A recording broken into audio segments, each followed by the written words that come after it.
Welcome to Creole and Cajun Living with Bomb Cherry. In this video, I will be showing you how to make my Southern style hamburger steak.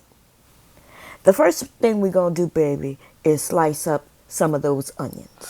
And if you need help slicing up your onions the way I do it, look in the description box below for the link. There's nothing wrong with a little help, baby. You know what I'm saying? Anyway, I have 2 pounds of ground beef, and I have my seasoning mixture, which includes salt, pepper, and garlic powder. So I decided to change bowls because this one may be a little too small. And what I do is I start to add my seasoning mixture to my ground beef. I do what I call the switch it up, flip it up, turn it down, and season it, baby. That's what I do. So that's to ensure that all the meat receives some of the seasoning.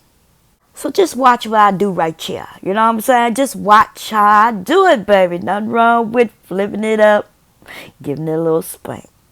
That's what I'm talking about. So my next step is to add in the breadcrumbs. Seasoned breadcrumbs. Okay? Don't get it wrong. Do not put plain breadcrumbs in this meal. Even if you have to season them yourself, make sure to add some flavor to your burgers, baby. So as you can see, I started doing the spank-a-lank on the burgers once again. And now I'm going to add in my Worcestershire sauce. Worcestershire, however you pronounce it, baby. Add it to the meat. Add it to the meat. And then we're going to add that egg. Yes, this is the binding agent that will help keep everything cohesive, keep everything together. And as you can see, I'm spanking that meat again. And again, I have another cheat. This item is called the patty maker. And if you would like to purchase one, look in the description box below.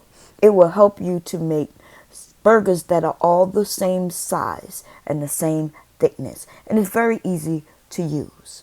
I ended up creating 8 patties that were the same size, the same thickness. I don't play when it comes to my meat, baby. You know what I'm saying? Now, it's time to get over to the stove. And I want you to see that I am cooking with cast iron. And that makes a huge difference in this recipe as far as timing. So I add in my oil to an already heated pan. So for you non-cookers, I want you to understand that the secret to cooking is hot. That's why they call me a hot girl, baby, because I keep my stove hot, I keep the pans hot, and make sure that there will be no sticking going on in my kitchen. You heard me? So make sure that your pan is hot. Now, based on where you're from, depends on what you may call this meal. I just recently found out that in other areas of the country, these are called Salisbury steaks. Irregardless to where you are, you will enjoy this meal. So let's get back to cooking. As you see, I've drained the oil that was created from the burgers, and I've added my onions. Don't get confused, baby. Just like I flip up meat, I flip fruits and vegetables as well. If you watch me through the years cooking in my kitchen, you see me twerking something, baby. I be twerking that meat while I'm twerking my, you know what I'm saying. But let's get back to the cooking. I just wanted the onions to soften up a little bit, and so I add in a half a stick of butter.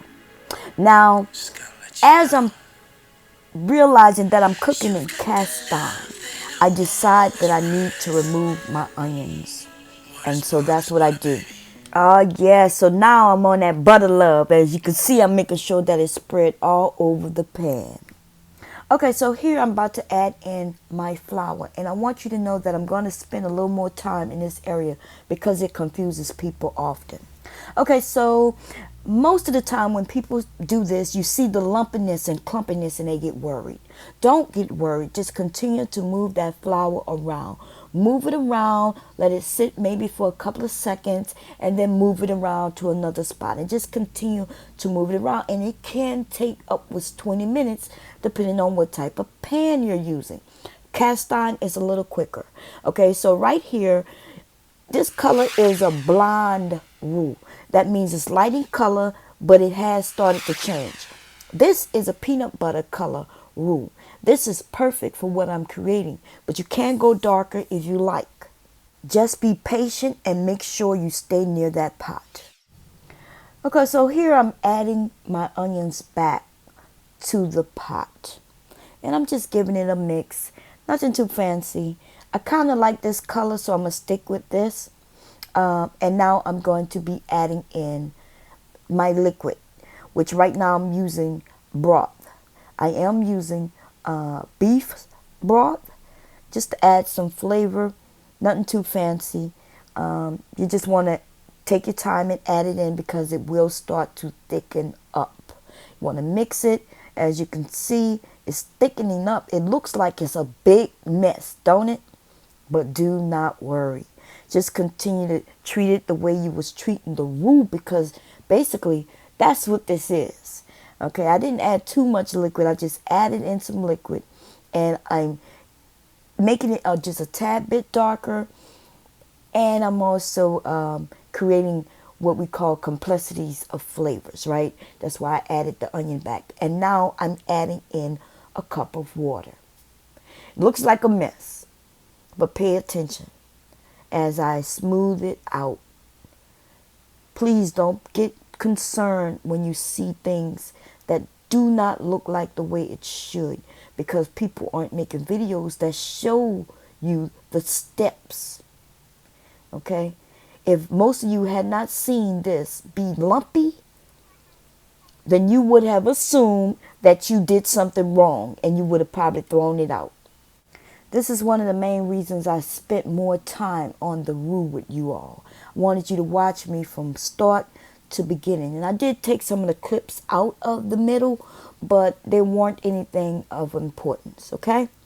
So now, as you can see, this is absolutely starting to become creamier, less lumpy as I go along.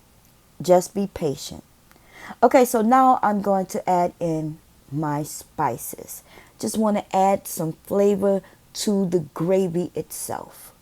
So I'm blending this in, and then what I'm going to do is put a top on it and allow it to simmer for about 10 minutes.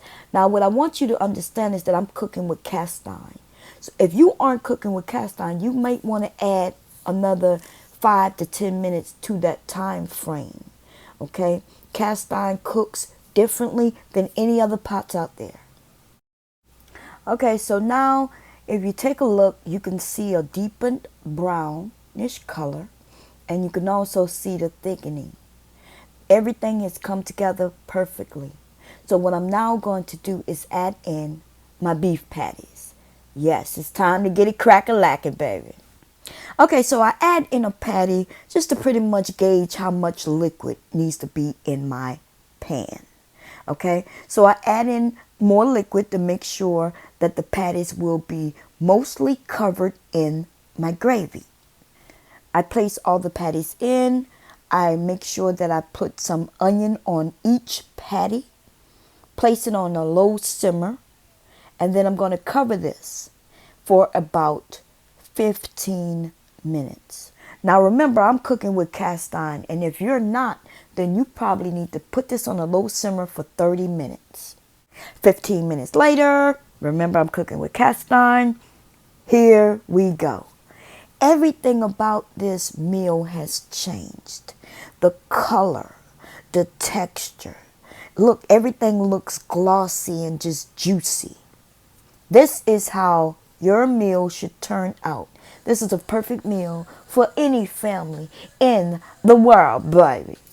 Nothing wrong with having a little pride of what you do in the kitchen, baby. Taking care of your family. I want you all to stay healthy. One love.